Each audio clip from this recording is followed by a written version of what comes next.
Joining us today for the panel Cyber Threats in the 21st Century are John Ferris and Nicole Pelroth.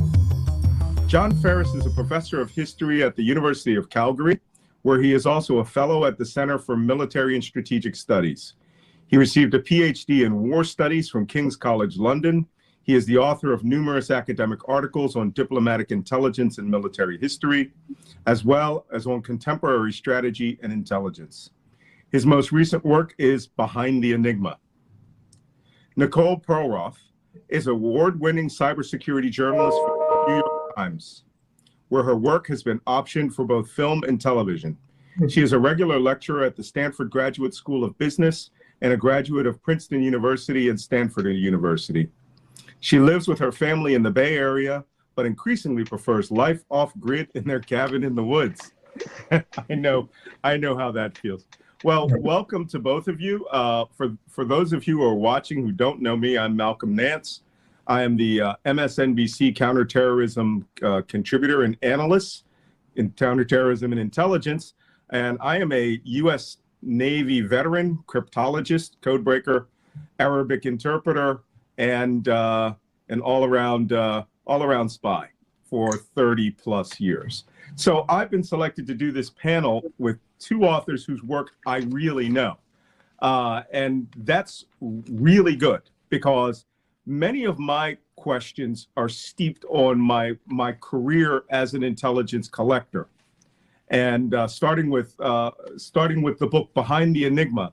My background is I come from the code breaking world, so needless to say, anything related to World War II, starting off with the Enigma, breaking the German World War II codes, that's our baby spy bread and butter. That's where we always started. So John, if I can start off with you and go over some of that back history that I missed, and we can move into the cyber world where Nicole has created this incredible tome.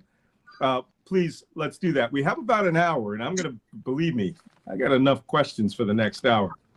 So as I want to thank you first in your book, which is an enormous piece of work, the official history of GCHQ, which is Great Britain's NSA, certainly superseded the American organization, and it is a monumental piece of work. And I want to thank you first for using the technically correct term of the people that do my job, which is we're not just spies. We're SIGINTers. We're signals intelligence interceptors. In my side of the pond, we say collectors so that we can be technically nebulous.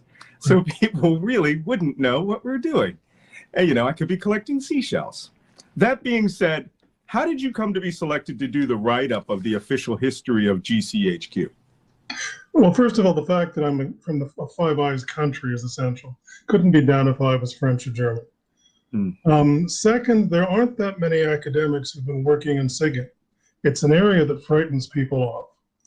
And so there really wasn't a huge amount of competition, which is why they ultimately ended up with a Canadian instead of a Brit, which is not usual. Finally, the thing I do that nobody else does, I do know the technical side, but my question always is, so what? Once you know the technical side, once you've got the end product, who cares? What do you do with it? And so I think that the one thing I've done that virtually nobody else has done is sit down and say, all right, when you've got the material, what do you do with it? And what can't you do with it? So those are the reasons why they brought me in. Oh, really good. And, I was quite surprised. You wrote in the book, first at the beginning and then quite a bit towards the end about how GCHQ decided to go from this shift from secrecy, which I prefer, to openness and telling, wanting to actually show GCHQ as a national entity that they could be proud of. I mean, like me, for 18 of my 20 years, I never told anyone that I worked where I worked or really what I did. I would say clerk typist instead of cryptologic technician. So how did that come about? That's fascinating. Well, first of all, as you know, even back in the 70s, NSA and GCHQ and the Canadian and Australian equivalents tried to keep themselves absolutely secret out of the press. But by the mid-70s, they knew they couldn't do it anymore. And so the issue is, how do you come gracefully out of the cold into the chill? And they managed to do that. But what changed things dramatically was when you get into the area that Nicole is talking about. Once you get into the internet age and the way SIGINT functions there, no longer do you have the easy ways to distinguish how you collect foreign or, say, terrorist traffic, and how do you avoid collecting, or touching more precisely, the communications of your own people. And I think that essentially, by after 2000, NSA and GCHQ both know they're going to have to be more open. But essentially, it's when you get to the point where cyber threats are part of our daily work, where all of us, in fact, are involved in SIGINT, whether we're collecting or advertising or our targets, that it was unavoidable to be more open, and the Snowden disclosures really forced the hand of GCHQ and NSA. I think NSA found it much harder to deal with because British authorities were willing to come out openly and say, everything GCHQ did, we knew about and had approved. And it was all legal. Whereas American authorities, although they'd actually done those things, weren't willing to openly take responsibility for it. But GCHQ decided as a result of that, that if it didn't become more translucent, can't be transparent as a SIGINT agency, but you can be translucent, that they wouldn't have the public support to do what they needed to do. So it's institutionally essential from their point of view. Okay. All right. You know, one of the more interesting points, and I saw it on Twitter when the very day that the book came out, you know, some boffin on Twitter was saying, well, you know, this book really takes the mythology about Enigma on, you know, that the breaking of the German codes in World War II was a significant contribution, but is it true that it was all that? I mean, I want to give you a reason I bring this up. There's a hint of it in a recent Tom Hanks movie, Greyhound, where, yeah, it's a great movie, and where the convoy's going across the ocean, and you know, they're under direct attack by German submarines, and you know, ships are sinking, and then suddenly they get a message from the Admiralty that says, "Be aware of enemy submarine activity at, you know, Station Echo." It's like, well, thanks. You know, we're pretty aware that you're, you know, the decrypts were going slowly. No one knew that, you know, it was just nebulous, you know, intentions and warnings being broadcast across the ocean. What do you say to that? What about people who you know, what's your opinion about that? Was Enigma as significant as I like to think it is? As a military historian, I firmly believe that intelligence can never win a war.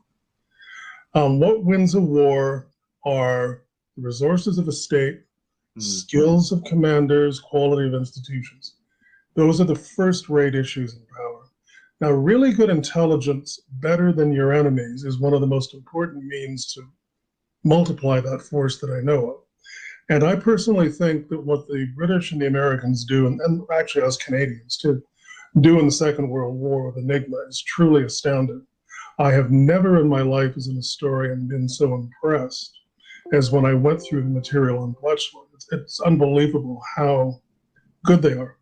But in the end, they deliver a product that helps you win. And because the enemy is not bad, actually German intelligence is pretty good. It's because the Brits are so good that we tend to think the Germans couldn't have been good, but they were pretty able.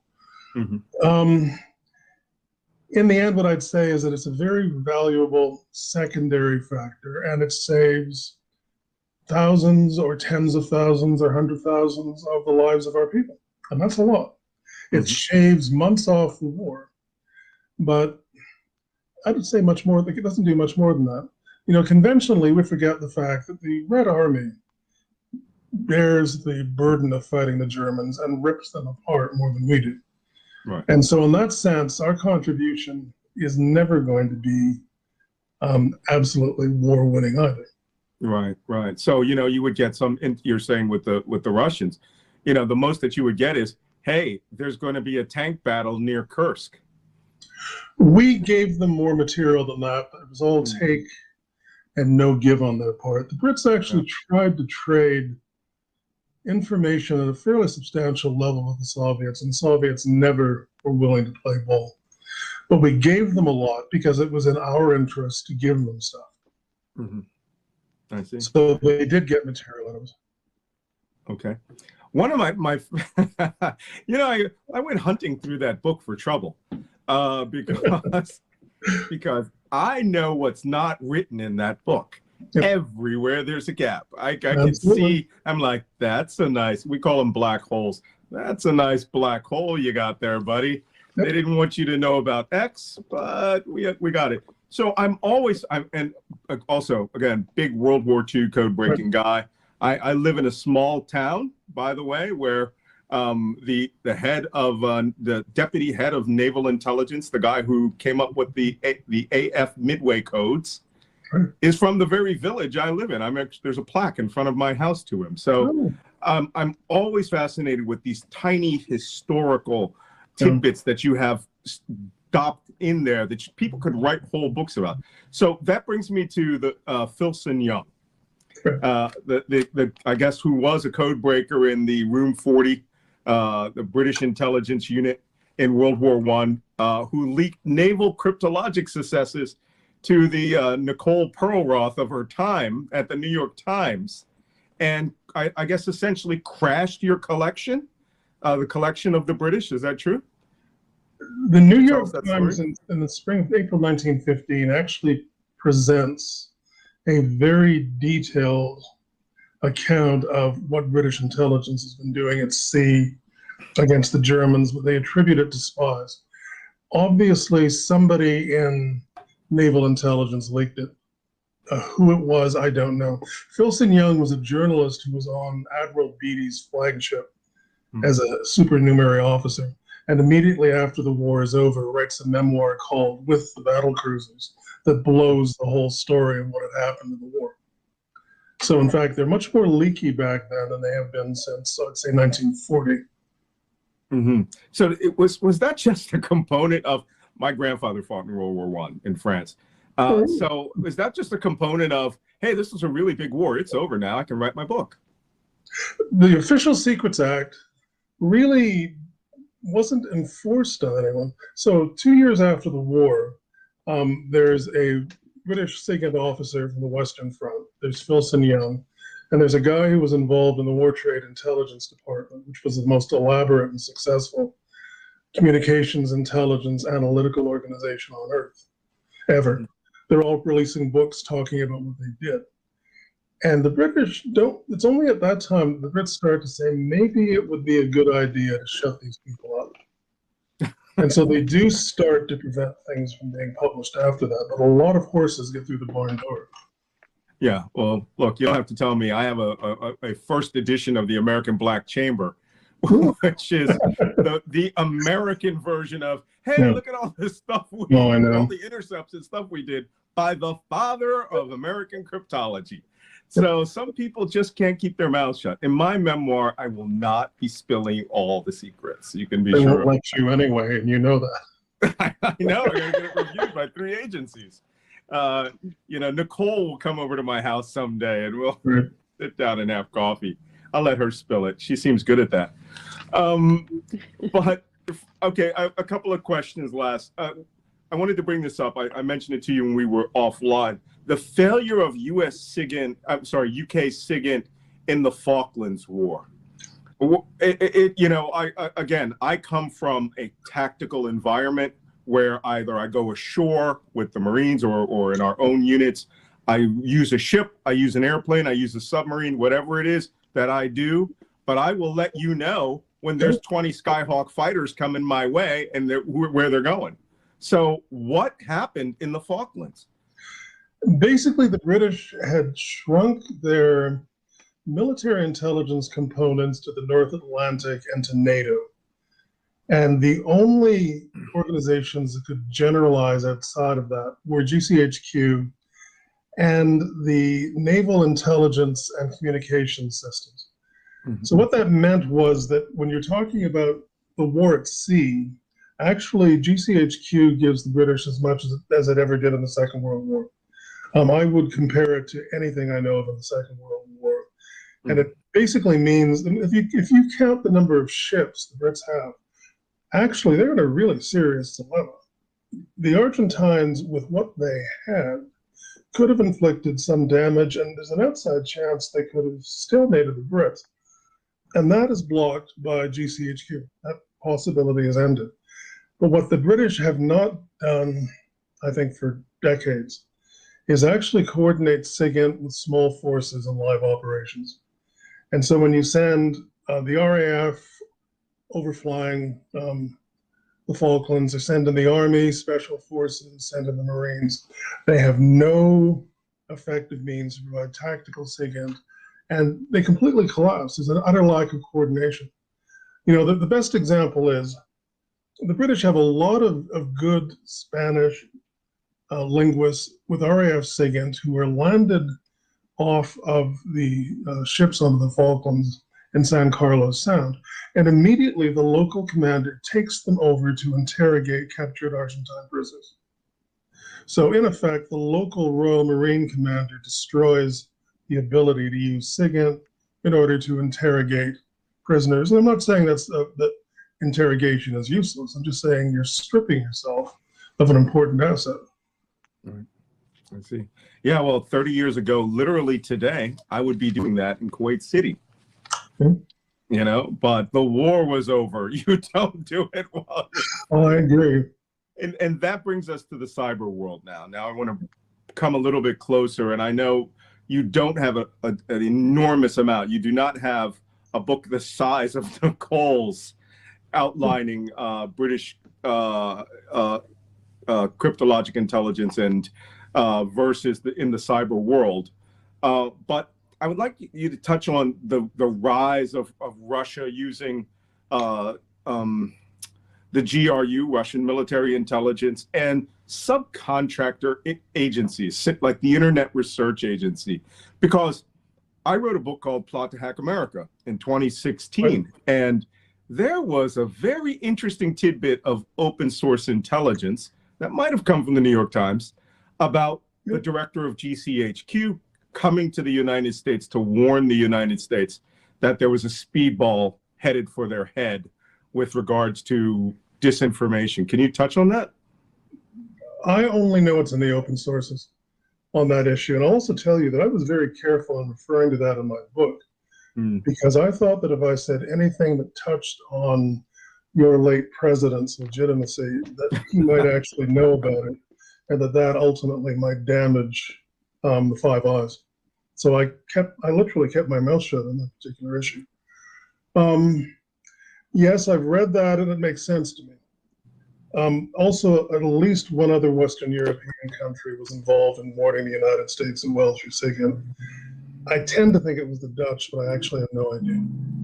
So in other words, you did have friends who did provide information to you, which I'm sorry to say I don't think the American administration used very well.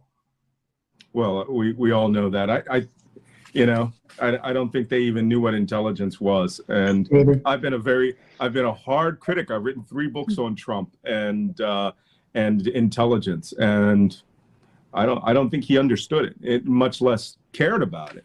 And with that, if I can, I'll jump over to Nicole real quick, and we'll come back to you, I'm sure, at some point.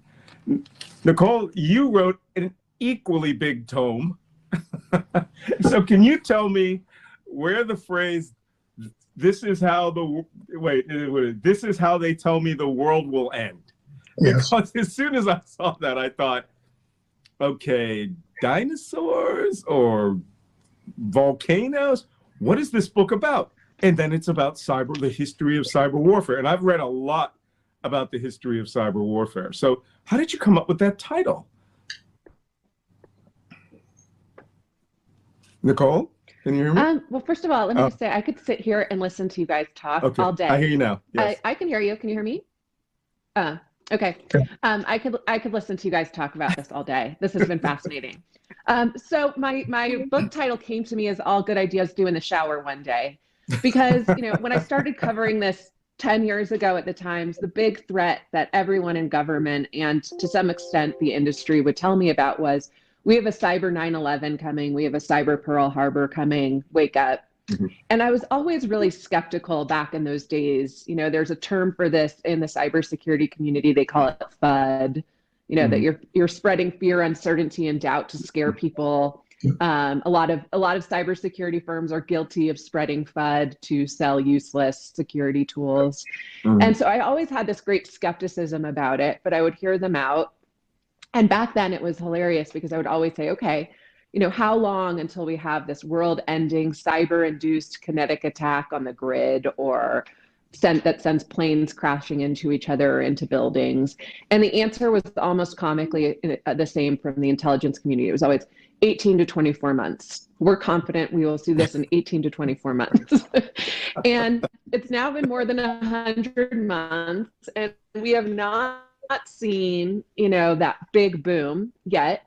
But where I think we are is actually arguably worse. I think it's sort of a distraction from where we already are, in that just in covering the last 10 years of cyber attacks, we know Russia has hacked into our grid. We know they've tried to breach our nuclear plants. We know that they tried to hack our election, and we can argue back and forth on how successful they ultimately were, but I think they were more successful than we probably gave them credit for.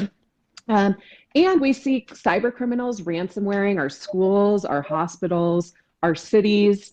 Our intellectual property was taken, you know, years ago by the Chinese. They had a brief pause under the Obama administration, but now they're back and they're much better at it.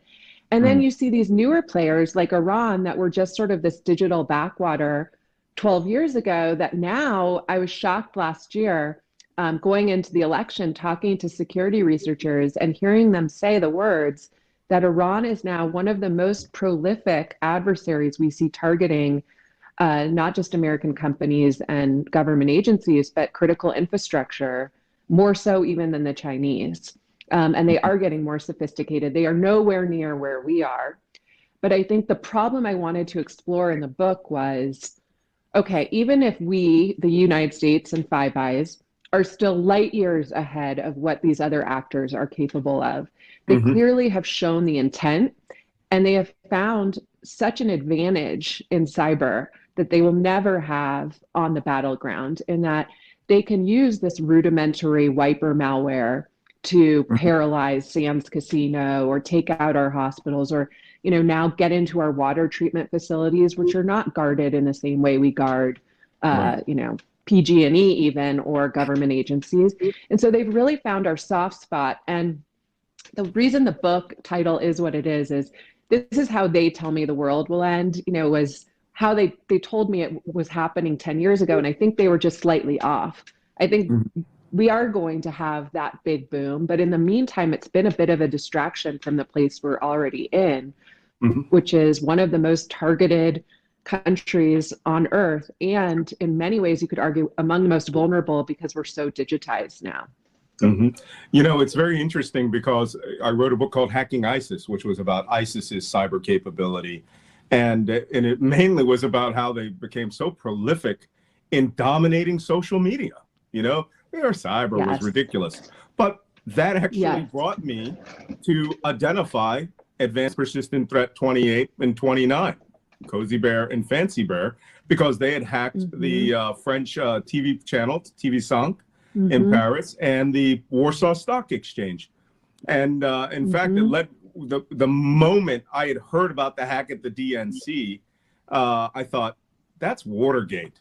Only a state would be doing Watergate, right? You had a cyber Watergate. And then within a few days, they said, you know, it's the Dukes, it's Fancy Bear, Cozy Bear. And I'm like, that's Russian military intelligence in the SVR. But one of the things that I say often on air is I say, the United States is like a sniper, a military sniper. We have to assassinate somebody with cyber warfare. If we want to use an offensive capability, we will build 5 bullets. One test and evaluation, the second as a beta, the third as a final test, the fourth as the one we're going to assassinate you with, and the fifth one to keep in the armory, right? That's how, like, Stuxnet, right? This is the sort of thing that we do, we build. But the Russians use it like Nescafe. right? They have, yes, it's like, good morning, yes, cyber everywhere for everything, yes. right? It's the way that you take, as I like to call them, a trailer park with atomic bombs, and make them equal to really these characters in Ocean's 11, where they get to steal whatever they want, whenever they want, using the technological prowess of the former Soviet Union, which I found really fascinating. And so, because you start your book with the Russia versus Ukraine cyber war, and I refer to that era from about 2003, right after Putin, leaves being the director of the FSB and becomes the vice president, up until about 2014. I like to refer to that as Web War One, right? Where they just wail on every one of their former enemies, Lithuanians, Estonians, Latvians. So can you talk about that? How they got, especially leading up to knocking down their power plants in the Ukraine, which we may have seen an example of recently. So, can you talk about that? Yeah, I think you guys touched on one element of this in your conversation, but we just did not give them enough credit for just how bold they would be in using these tools, not just for disinformation and division, but for destruction. One of the most frustrating points of my career was the day the Washington Post broke that story that the GRU had hacked the DNC. If you read that first story that Ellen Nakashima wrote that day, it said, something like, but no personal data was taken. And this happens all the time, John McCain and Obama's campaigns were hacked too, Yeah. But it was, we knew by then, we knew this actor. We knew that, this was not about just quiet espionage. I think Russia has seen, I remember Putin has told this story before of the tale of the cornered rat in this like Soviet style apartment building he grew up in, where they were trying to corner this rat and the rat just was lashing out at them and ultimately got away. And it taught him this lesson that, you can be cornered and you can just basically lash out and cause a lot of damage. And Russia is essentially the cornered rat these days. There's not much going for them in their economy these days. Corruption, is not inviting a whole lot of foreign investment and faith in the country Putin has created. So they have found their niche in cyber. And we didn't hear a lot about them when I first started covering cyber at the Times in 2009. It was all about China. They would occasionally pop up in these super sophisticated, stealthy attacks, nowhere near Stuxnet. And like you pointed out, the brilliance of Stuxnet was just how careful that code was. That there were lawyers sitting over their shoulders, making sure office that at NSA. That's right. Making sure it would only detonate on those centrifuges and nothing else. But, once that got out, I think it really, you started seeing calls from Russia for some kind of international norms treaty. And my opinion on that, and it's just an opinion, is that it totally freaked Russia out, that we were so far ahead in that kind of destructive capability. And also that we had set a new norm of behavior for what was acceptable. And they have taken advantage of that big time, and when you talk to officials in the Obama administration, they describe, seeing that, what Russia was doing up until the election was, you're just doing traditional espionage. We do it too. Wink, wink, nod, nod, spy world stuff. But the hacking of the election and the turning off of the lights in Ukraine made it very clear that we had underestimated not only what they were capable of, but just how, like you said, just how flagrant and uncareful they would be in this space. Touching on the election. And actually, when I sat down with Mike Rogers, I interviewed Mike Rogers, the former director of the NSA, and I asked him, do you think we bear any responsibility for the fact that Russia used NSA exploits in that attack on Ukraine that boomeranged around the world and caught American businesses like Merck and Pfizer in the fray? And he said, all I think about that is that I would have never been able to get away with that. Right. You know, he didn't feel any responsibility. He was just like, we take very careful pains to make sure that our code doesn't create collateral damage. Right. Russia didn't do that, and they don't do that.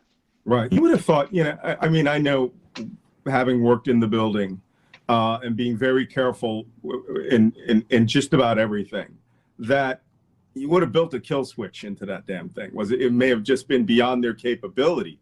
But, you know, the beauty of it is showing that you were never there, right? And they didn't, I mean, they were pretty wild and loose from what I can tell. You know, I'm going to be, for everyone watching, I don't know nothing about the Tailored Access Office, right? The TAO at NSA. But I don't have to know everything. Right? I can tell what you were doing by what I don't know, and that's not good. So, which brings me to the shadow brokers tool hack, right? How is this thing done, and how is it weaponized? And it was globally weaponized. This came straight from, you know, the vault in there. How did that happen? We still don't know. And that, to me, is just the most stunning intelligence failure in modern times. We still do not know. If NSA knows who did it, we don't know. I don't know. I'm, you know, at the New York Times. But, you know, we have our suspicions, but, you know, we still don't know who that was. You know, for a while, we were confident at some levels that it was Russia. Then it was some suspicions of an insider. I've heard from people who worked in the agency that what they got would have really had to have someone with some serious inside access, that a lot of those tools were kept on hard drives, that, you know, even in some of their blogs where they sound sort of Borat-esque, they are using code words that people only inside TAO, not even just the broader NSA, would only have known. So we still don't know who they were. But, you know, from where I sat, what was incredibly frustrating was having played a small part in looking at some of the Snowden releases and seeing just the outsized reaction to those leaks. You know, the criticism on GCHQ, on NSA and Five Eyes for some of those programs. But when I looked at those documents, those were leaked PowerPoint slides. You know, the most damage to me was Glenn Greenwald and company sort of just publishing these without any context around what they actually were. And then just sort of the universal jump to criticism without also understanding what our adversaries were doing around that same time. Right. What happened with shadow brokers, from where I sit, was so much worse, because what they leaked were the bullets. Right. And they allowed these countries like North Korea, who would have otherwise not had the capability that we had developed to jump through hoops through Microsoft servers and detonate our code at the speed that they were able to. You know, they didn't have that capability, and it was only after the shadow brokers dumped that code that a month later, you know, North Korea picked it up for their ransomware attack. And thank God they aren't that good, and they made so many mistakes in the code, and it was able to be neutralized. And then Russia picked it up. And there's some interesting conversations in the information security community, who we all know is hypercritical. And they'll say, well, Russia could have pulled this off without the NSA's tool. And they just did it to sort of thumb their nose at the agency. But I don't know. I mean, when you talk to people at TAO, they say that capability, which was known as Eternal Blue, took, you know, more than a year to really hone. That they called it Eternal Blue Screen for a long time because it used to crash computers on the other end. And it was so powerful a tool that it was never up for serious consideration that we would turn it over to Microsoft for patching. And so in Russia's hands, you know, we saw what it did, which was essentially created a missile on which they could just detonate this ransomware all over the world and lock up these systems. And, I mean, to this day, we haven't fully dealt with the fact that, you know, companies like Merck that suffered hundreds of millions of dollars in damage. I mean, that year they had to go to the CDC to tap into their emergency stockpile of vaccines because their vaccine production lines had been decimated. And when they tried to file insurance claims, Zurich Insurance and some of these other cyber insurance policies said no, because this was an act of war. And we have an act of war exemption, so we don't cover this. So we've never fully dealt with just how costly that blowback and collateral damage was from that leak to U.S. interests. Wow, that's fascinating. And every once in a while I'm asked to speak to some of these young, cyber warriors or people who are in cybersecurity and building, the infrastructure. And one of the things that I found that I'm wondering whether this could have been a contributing factor, because first off, anybody who's in counterintelligence over at the fort needs to be fired. If you can find the individual who did this, everyone gets fired. I mean, just clean the division up. Look, I was in a situation where I wasn't even part of a guy across the hall who was spying for the Russians. $36,000. He sells $1 billion program, right? They eliminated the floor.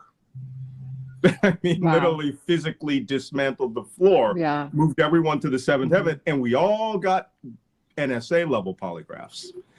For military people, that was unheard of at the time. But if these things are weapon systems, as I try to explain to these youngins, and I often have to explain the Cold War to them, because many of them have no context of how dangerous these weapon systems they're building are. It's, we have adversaries like the Russians. The Russians, no matter what you say, they're Bond villain evil. And they have billions of dollars now that they would have had to have done with, $5 and 3 turnips when Putin was a junior officer in Dresden. And Putin is smart enough to know that these are weapon systems to be launched. And the cyber payload, they may have used the Eternal Blue as the body of the missile system to carry it. It's the payload that does the damage.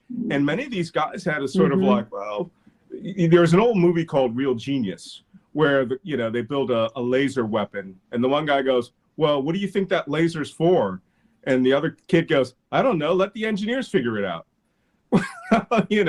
I found many of these young guys have that attitude. Like, I build cool stuff that can kill things. And, then you have your Edward They lack Snowden. the geopolitical context. They lack the adult mindset. And I want to get into this just a little bit, and, John, you can jump in. As an operator, as a collector, it was made very, very clear to me very quickly just how important the stuff that we were collecting was. I literally had my life saved by a group at NSA. Literally had hours to sit there and wait for my adversary to come to its death, and knew everything that was going to happen.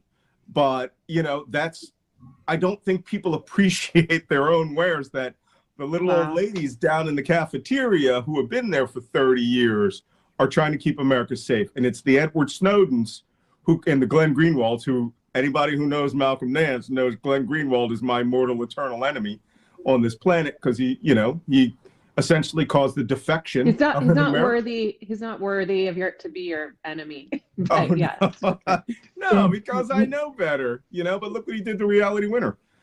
My point here is this. As you said, many of these people who are working in the cyber warfare community don't have the context. I mean, maybe we should have, NSA should have a war college, a cyber war college, where they determine, you do kill people. You don't think you kill people, but, if I'm the Israelis and I disable an SA-8 battery, okay, there's 6 guys in that truck, and we are going to kill it. But back in the oldie days when I was there, we had NSA's philosophy was ABC. That's what we used to call it. Always be collecting. And we rarely did World War II Yamamoto level offensive. Let's go kill somebody with this really good until Desert Storm. And so I think a lot of these young guys don't understand that. And that's why I find Edward Snowden fascinating, which brings me to my next question. So I am well known for having gone on air many times and called Edward Snowden a straight up traitor. because there were programs that I was involved with at NSA. I will tell you personally, I swore my life that I would never let this come out of my mouth alive, no matter what. It would kill people, lots more people than me. And this guy just shoveled it out the door. So what's your take on the whole Snowden affair? L'affaire Snowden. Well, it's for me. I've complicated. Oh, sorry. Go ahead. Well, let's see John's, because we've Go ahead, sort of John. on it. I'm at least as hardcore as you are. I mean, it took me a few months to understand what was going on. Once I understood what was happening and realized that in essence, all you were doing was collecting a lot of anonymized IP addresses, then I said, I don't see that this is a fundamental threat to me, to my civil liberties. What struck me about Snowden is that in the end, the only people who gained from him were the Russians, the PRC, and cyber criminals.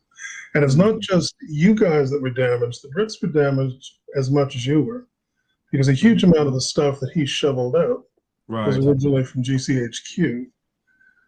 So in essence, we dropped a quantum level in our superiority over the Russians and the PRC for nothing.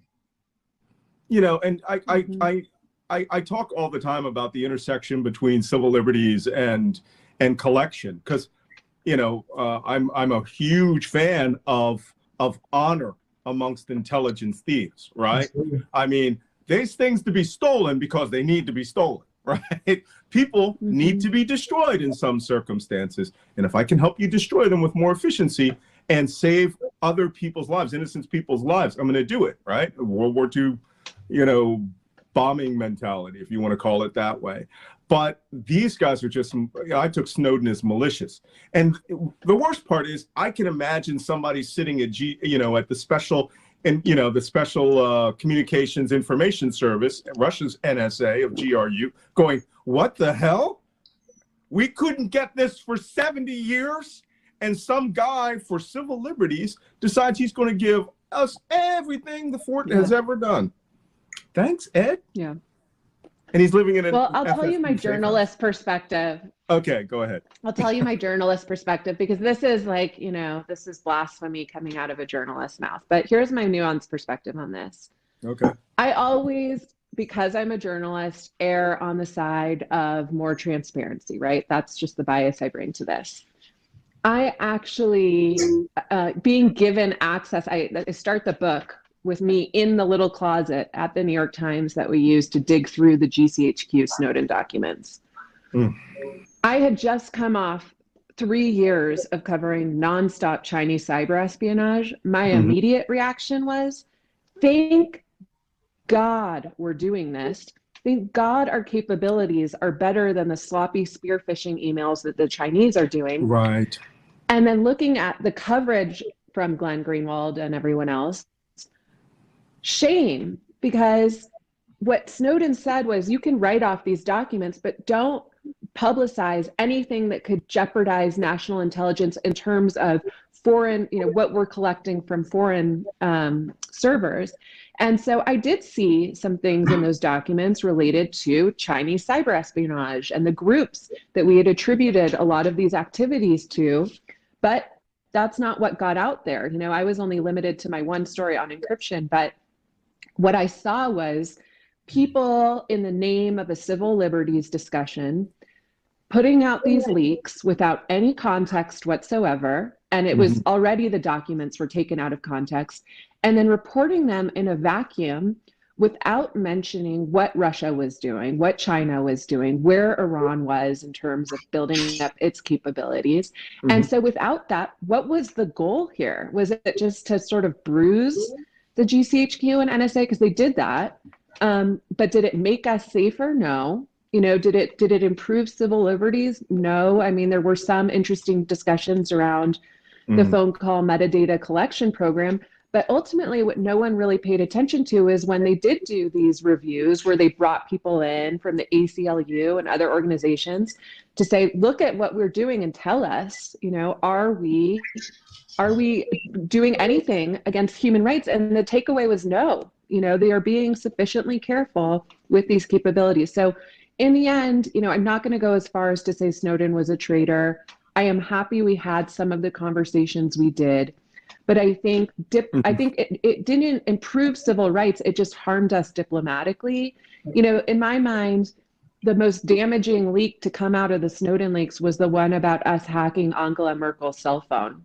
You know, it's sorry, Angela, you know, we spy, and that was terribly harmful for our intelligence relationship with Germany. But to me, the more interesting thing in those, I don't think she would have taken it that bad, because I know what would have happened. The Germans would have been like, here's what's going to happen. You're going to open the doors on everything you got in Moscow, right? You and the donut are all going to get together, and you're going to give us something good, and then you're going to make up for us with, you know, essentially SIGINT candy and roses. So Merkel, and no good leader wouldn't have parlayed that, right? But my concern about Snowden is because every once in a while he and I get into it on Twitter, right? I make sure I don't block him, so he understands where I come from. This guy is in Russia, and he really thinks that he's actually getting good long night sleeps, when in fact he's probably being, you know, I mean, he lives in an FSB safe house. He's under the control of Russian intelligence. And when he sleeps 12 hours of nice deep sleep, it's because he's probably been knocked out, and they've already, you know, gone through that, you know, interrogated him 20 times over and gone through his, you know, all of his data that he brought with him 15,000 times. The guy is essentially, you know, he's essentially one of the Oxford Five, as far as I'm concerned, or Cambridge Five, sorry. Well, even if they're not doing that, even if they didn't interrogate him, he's still a Russian asset in the looser term, you know, looser definition of the word. That Putin, he's Putin's trophy, right? You know, and he can claim that, you know, Russia values human rights. You know, it allows for this perverse argument. And so whether he has or whether they've hacked into anything that he has in his apartment, he is a Russian asset. He is an asset to Putin.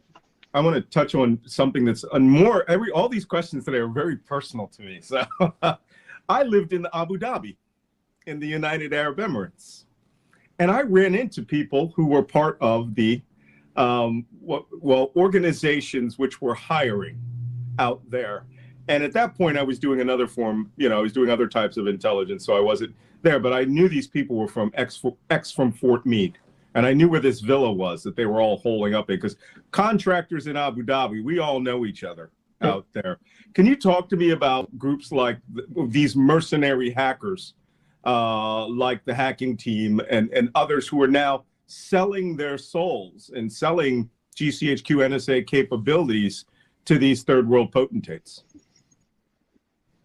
Yeah, I mean, that was the most eye-opening part of this book for me in researching this book, that US contractors were poaching from the NSA, you know, people who we taxpayers have helped fund these trainings, poaching them with offers to double, quadruple their salaries, sending them to Abu Dhabi, having them work out of these mansions, telling them that they would be tracking terrorists, and, you know, basically continuing America's war on terror and continuing the same work they were doing at the NSA. But very quickly, they became embroiled in this sort of bitter, misunderstood battle between the UAE and Qatar, and Saudis and Qatar. And they said, you know, while you're tracking terrorists, we've heard that Qatar is funding the Muslim Brotherhood. Can you check into that for us? And so, you know, they start hacking Qatar and everything. You know, they're not asking the questions you just said. They lack the sort of geopolitical context. And so they sort of play dumb when I talk to them about how much of the context around the UAE-Qatari battle they're aware of.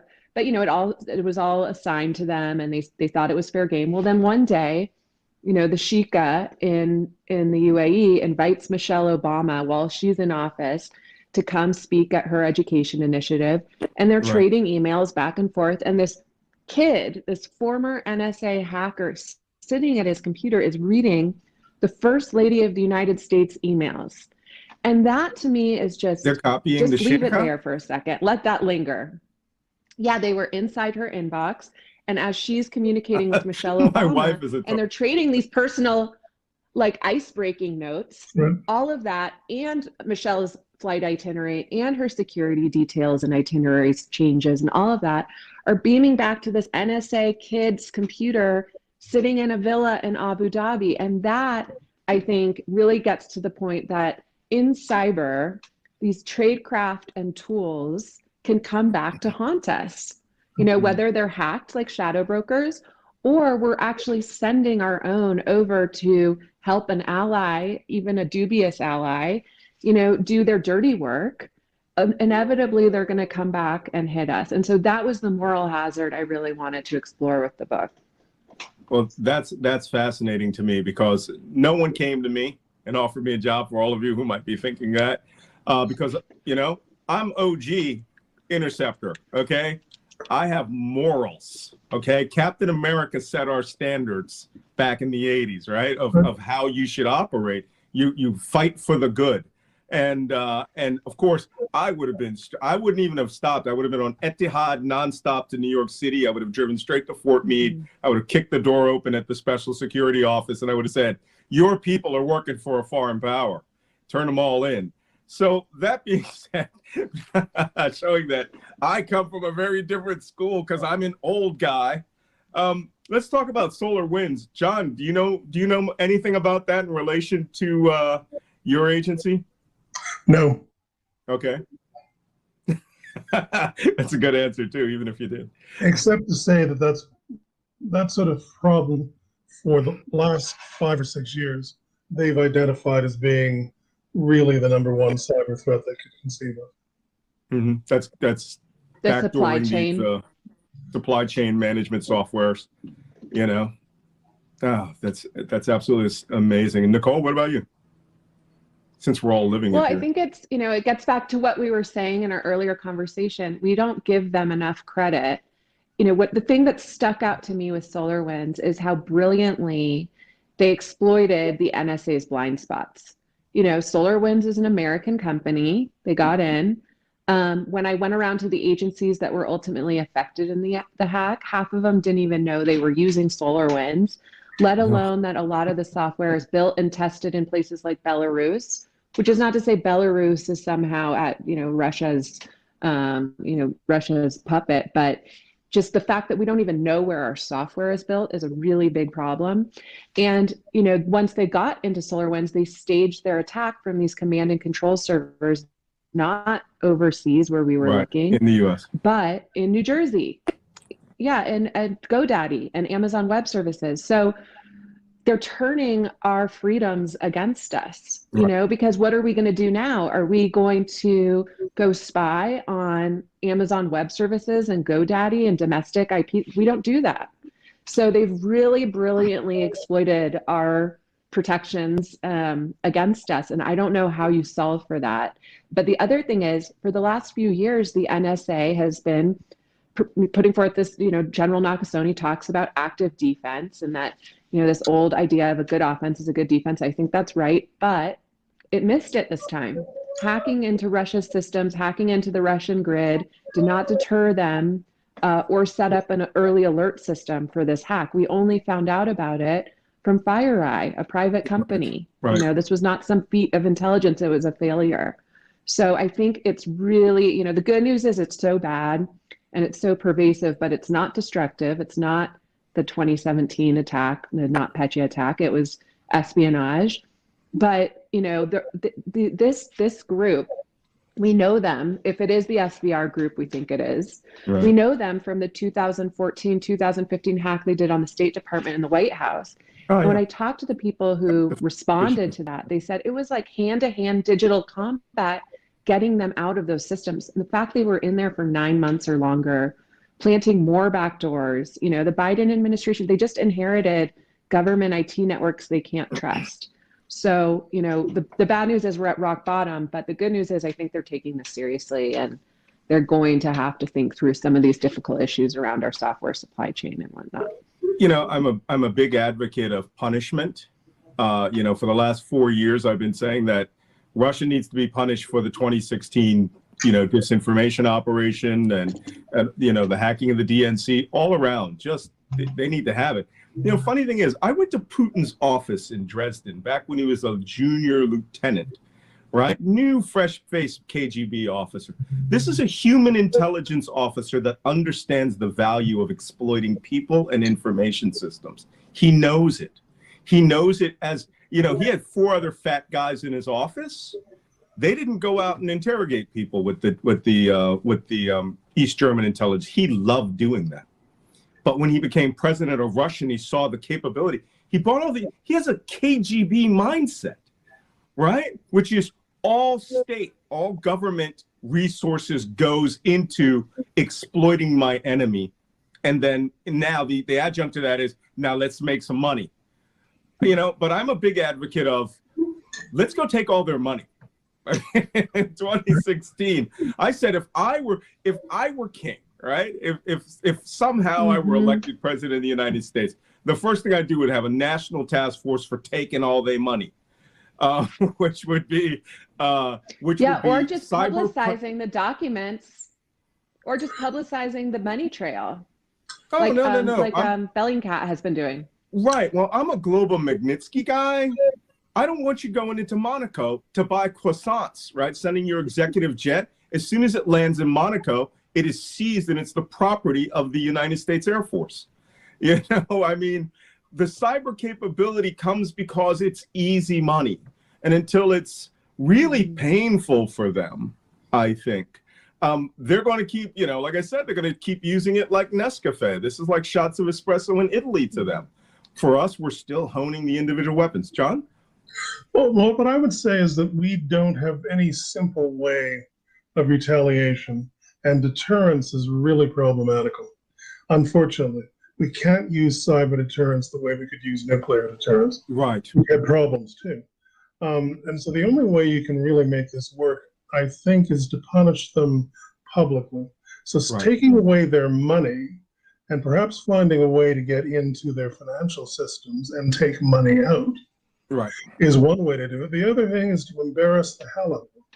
Right. So if you can find ways to hack into leading, I hate to say Kremlin, but I think we still use that term, figures, and then publicize their tastes in pornography or anything else, you can find a way to make them suddenly say, maybe we should be more careful. Unfortunately, we can't really retaliate with the relatively simple ways of the Cold War, which I wish we could do. Yeah, well, you know, you'll have to wait for President Malcolm Nance to give you that level of pain, because I violated the always be collecting code all the time. I recall in one instance, I blew up something that I could not intercept, so I wouldn't have to bother collecting against it. So, you know, same thing with cyber, right? If you can't operate your computer anymore, you can't hack us.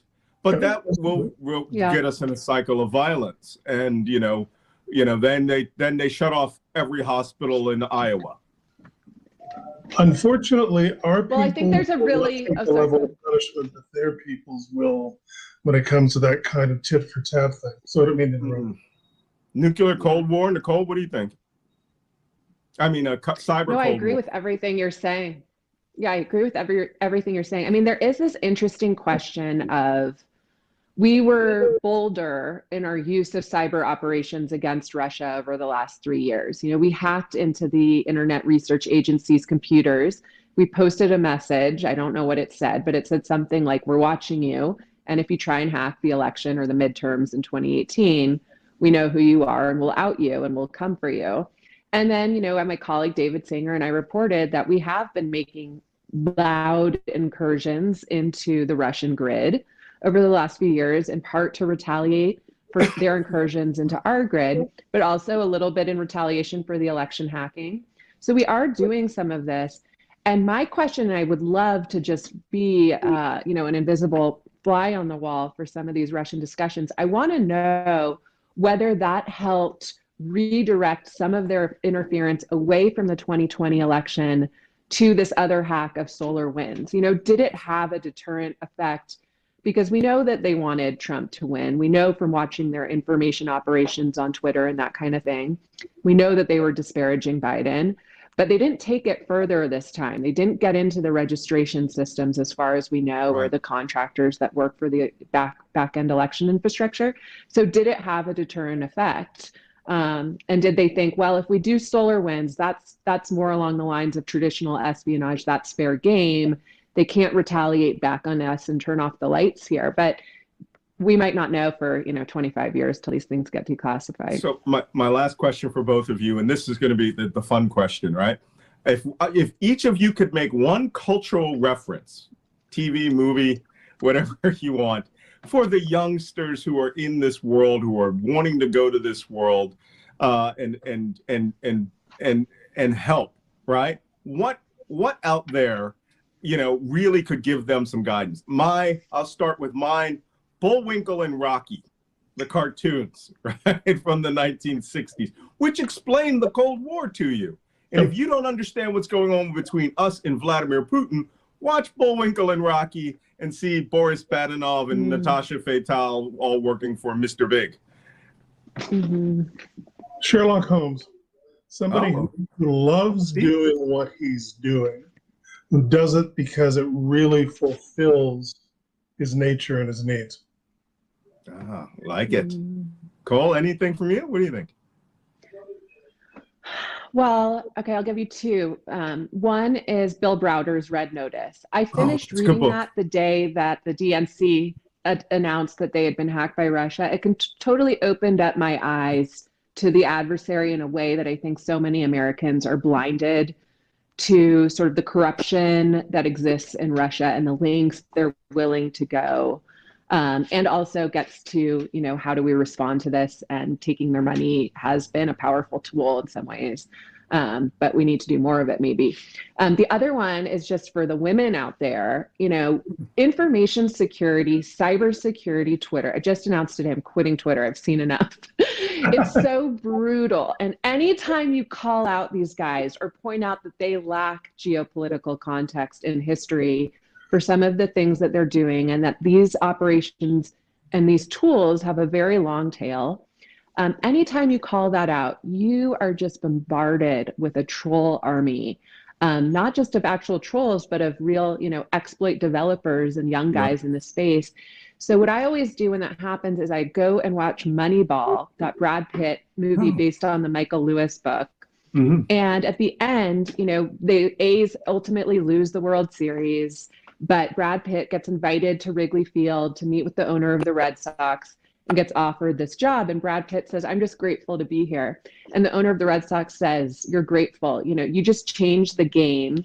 You called out this BS that has been in this industry for a long time. And anytime you do that, you're going to, whether you're changing a way government does business or a way business does business, people are going to go apeshit crazy. And that's what you see on Twitter all the time. So I watch that when I get attacked on Twitter. And I think it is just the clearest pep talk that I think we all need when you're venturing into this world and you dare to have some ideas for how to improve the situation. You're going to get kicked in the teeth on Twitter, but it's important to know that, people who have been left to deal with security for a long time haven't actually dealt with it.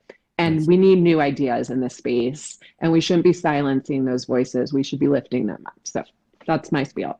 Well, great. I think we went over. So that was a good conversation. We all, we're going to reconvene this someday at the Spy Museum with drinks. So, oh, please. That's it for today, everyone. I want a special thank you to John and Nicole for your participation today. I enjoyed that. Thank you. Thank you. And a special thank you to all the readers for attending. Be well, be safe, keep reading, and get the 2 books of these great authors.